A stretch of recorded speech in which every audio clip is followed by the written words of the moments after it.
So the Alberta NDP lost the election. They probably would have lost anyway, but the fact remains that one of the biggest factors dragging down Rachel Notley was her inability to get construction underway for the Trans Mountain Pipeline.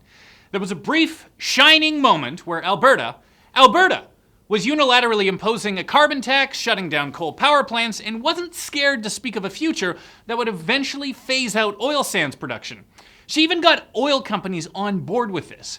And this was a pretty risky tactic in Alberta. It wasn't all that long ago that the province had mainstream political parties who maintained that climate change was a hoax. So what was the reaction to Rachel Notley from environmentalists? You! I'm paraphrasing, but come on. Notley wanted to build one pipeline. One federally approved pipeline with widespread Indigenous support in her home province that wasn't even a new pipeline. It was just an expansion of an existing pipeline. What did she get instead? Lawsuits, protests, unconstitutional threats from BC to unilaterally shut it down, and failing all of that, senior politicians threatening to get arrested to stop it. Who's governing Alberta now? What is probably one of the most regressive parties in Canada when it comes to climate change. The United Conservative Party is planning to kill the carbon tax by any means necessary. They're going to leave coal plants open. They're also planning to immediately shut off BC's gasoline supply in order to starve the place into submission. Alberta, a place that is often pissed off, is particularly pissed off right now. Great job, everybody. Oil country extended the olive branch at great personal expense to itself, and you instead tarred them as a bunch of duck-killing, planet-destroying, neo-colonialist knuckle-draggers. Now you've got a government that not only doesn't give a crap about reducing emissions, but sees opposing green activists as a just and righteous thing.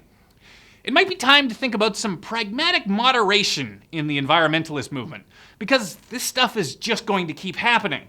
You may have noticed that conservatives everywhere have been losing their goddamn minds over the carbon tax. It's a tax on everything, it's job killing, yada yada yada. You can dismiss them as a bunch of climate truthers who hate the earth, or maybe they're cynically tapping into a public mood that is reacting against the green movement that is increasingly uncompromising and unreasonable. You know what I'm talking about. Cities like Victoria and Whistler suing oil companies for climate change, even while they preside over vast carbon-dependent economies themselves. I'm looking at you, hella skiing, a green movement that is manically opposed to nuclear energy, even if by simple mathematics you cannot feasibly run the power grid on renewables.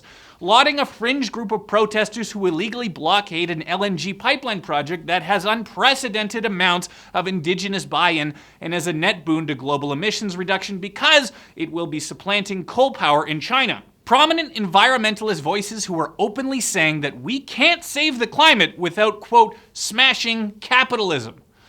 A lot of people have been watching this unfold, and they are coming to the not unreasonable conclusion that no matter what they do, the green movement's going to hate it, so screw it, coal plants and Jason Kenney forever.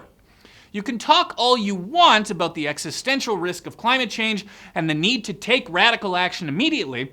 You've got science on your side, green movement, but if the Alberta election is any lesson, people aren't going to be inclined to listen to you if you're a dick about it.